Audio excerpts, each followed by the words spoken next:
Good morning. अभी हम लोग फोक पेंटिंग के बारे में पढ़ रहे हैं। आपको पता है फोक पेंटिंग क्या है? फोक पेंटिंग को हिंदी में लोक कला कहते हैं। इसके पहले हम लोगों ने पढ़ा है मधुबनी फोक आर्ट जो कि बिहार में होता है, और वारली फोक आर्ट जो कि महाराष्ट्र का है। आज हम लोग एक दूसरी फोक कला के बारे में पढ़ेंगे, लोक कला जिसे कहते हैं, जो कि काली घाट पेंटिंग है। काली घाट पेंटिंग कौन से स्टेट के, भारत के कौन से स्टेट से है? ये भारत के वेस्ट बंगाल से है। काली घाट पेंटिंग, इसका नाम काली घाट ही क्यों पड़ा, आपको पता है? नहीं। तो ये काली घाट बेसिकली ये कलकत्ता के काली घाट मंदिर सुना होगा आपने, उसके पास जो आसपास में जो लोक कलाकार रहते थे, उन्होंने ये यहाँ पर रहकर पेंटिंग शुरू किया, जिसकी वजह से इसको काली घाट पेंटिंग कहते हैं। काली घाट पेंटिंग में बेसिकली शुरुआत में इसका थीम जो था वो पौराणिक कथाएं, माइथोलॉजिकल स्टोरीज थे। ठीक है, इसमें हिंदू माइथोलॉजिकल स्टोरीज, जिसमें हिंदू देवी देवताओं को, गॉड गॉडेसेस को शो किया गया था। फिर आगे चल के इस पे काली घाट पेंटिंग्स पे ब्रिटिश इन्फ्लुएंस बहुत ज़्यादा देखने को मिला। ठीक है, आगे के विस्तार के बारे में बताती हूँ। पहले ये वेस्ट बंगाल के छोटे छोटे गांवों से जो आर्टिस्ट होते थे, जो लोक कलाकार थे, वो धीरे धीरे माइग्रेट होकर कोलकाता में आकर सेटल हो गए। कोलकाता के काली घाट मंदिर के आसपास रहने लगे और वहाँ पे एक नई शैली को बनाया जिसे काली घाट पेंटिंग कहते हैं। इन्होंने अपने फोक एलिमेंट को जीवित रखते हुए उसमें एक थोड़ा वेस्टर्न इन्फ्लुएंस, यूरोपियन इन्फ्लुएंस भी देखने को मिलता है। इसमें मटेरियल्स जो थे वो वाटर कलर्स यूज़ करते थे। पहले जो इसके पहले हम लोगों ने मधुबनी आर्ट, वारली आर्ट पढ़ा, उसमें नेचुरल कलर्स से पेंटिंग होती थी, बट काली घाट पेंटिंग में वाटर कलर्स इंट्रोड्यूस किया गया था, और उनका जो बेस था, जो सरफेस था, वो मिल में जो पेपर्स बनते थे उसको यूज़ करते थे। ठीक है, and also they don't use that traditional bamboo brushes जो बनाते थे। नहीं, वो लोग ये जानवरों के बालों से, जैसे गाय के बाल या गिलहरी के बालों को शेप देके एक लकड़ी के स्टिक में उसको बांध के ब्रशेस बनाते थे, फिर पेंटिंग करते थे।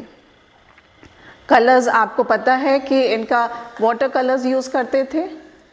और थीम क्या था? थीम इनका माइथोलॉजिकल स्टोरीज थे। भारतीय देवी देवताओं की कथाएं जो होती थी, उनको अपने जो शीट पेपर जो था उस पर बनाते थे, फिर फ्लैट कलर्स से उसको फिल करते थे। आगे चल के इन्होंने ब्रिटिश इन्फ्लुएंस को भी फॉलो किया। जैसे ब्रिटिशर्स जिस तरह से पेंटिंग बनाने को बोलते थे, वो उसी हिसाब से बनाते थे, लेकिन उसमें भी अपने फोक एलिमेंट को एक जीवित रखते थे।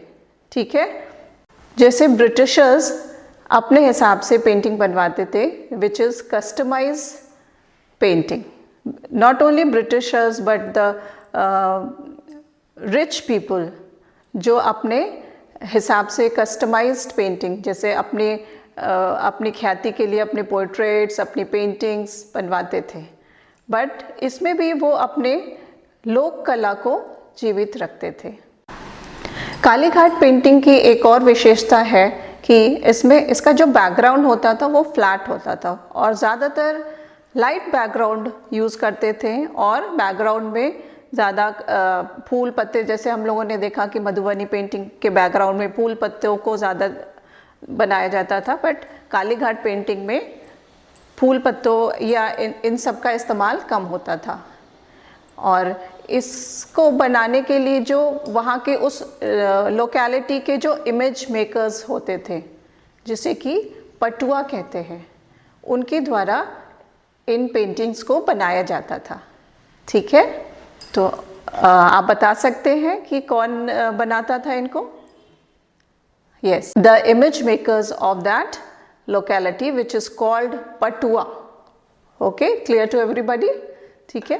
Now I will show you a painting which is in which एक social discrimination को show किया गया है, rich people and poor people. इसमें एक aristocrat is sitting on a chair. आप देख सकते हैं इस पेंटिंग में. In this painting, an aristocrat is sitting on a chair. इसमें इसका social status show होता है, जैसे कि this person is sitting on a chair and other one who is not very rich, he is a poor person, जो कि उस that aristocrat का कान को एक earbud से साफ कर रहा है. आप देख सकते हैं इस पेंटिंग में कि इसमें ये इसके कान को साफ कर रहा है. In this painting this aristocrat is sitting on a chair और he is wearing a beautiful attire. इसमें आप देख सकते हैं कि ये जो एरिस्टोक्रेट है वो बहुत अच्छे से कपड़े पहने हुए हैं, which is very beautifully embroidered and lot of jewellery. He is wearing बहुत सारी ज्वेलरीज पहने हुए हैं एंड शूज़ पहने हुए हैं. एंड इसमें आप देख सकते हैं he is holding something in his one hand और jewelleries. Even that person is wearing earring, big earring, you can see in this picture. Okay, and the other person, the servant who is cleaning the ear of this aristocrat, वो साधारण से कपड़े पहने हुए हैं और पैर में जूते भी नहीं हैं, आप देख सकते हैं इसमें. और he is cleaning the ear of this aristocrat. तो आप देख सकते हैं कि इसमें कालीघाट पेंटिंग्स में ज्वेलरीज कपड़ों से स्टेटस दिखाते थे कि who is rich and who is poor. Okay, तो एंड आप ये देख सकते हैं कि इसमें कलर्स, ब्राइट कलर्स यूज़ किया गया है. रेड, येलो प्रोमिनेंट कलर्स है और फेसेस जो हैं वो राउंडिश है. ठीक है. The main characteristic of Kalighat painting क्या है वो मैं आपको बताती हूँ कि इसमें बैकग्राउंड बिल्कुल खाली रहता था and flat background. They use light colours in the background और फिगर्स में ये bright colours red, yellow, green use करते थे ज़्यादातर. एंड फिगर्स जो होते थे वो राउंडिश शेप में होता था. आप देखेंगे जो फिगर्स बनते थे उसमें एक राउंडिश ट्रीटमेंट है. एंड इसमें गॉड एंड गॉडेसेस के बारे में बताया जाता था. कस्टमाइज पेंटिंग भी बनते थे, दैट पर्टिकुलर कस्टमर के हिसाब से पेंटिंग्स भी बनाते थे, बट अपने फोक एलिमेंट को उसमें ज़रूर डालते थे. ठीक है. There is a British influence also, but in 20th century British influence के बाद ये इन्होंने सोशल इमोशंस को, अपने इमोशंस को एक्सप्रेस किया है अपनी पेंटिंग्स में. इन 20th सेंचुरी ये पेंटिंग बहुत प्रसिद्ध हुआ और इसमें अपने इमोशंस को भी ये एक्सप्रेस करने लगे.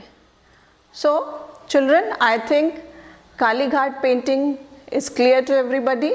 सबको समझ में आ गया.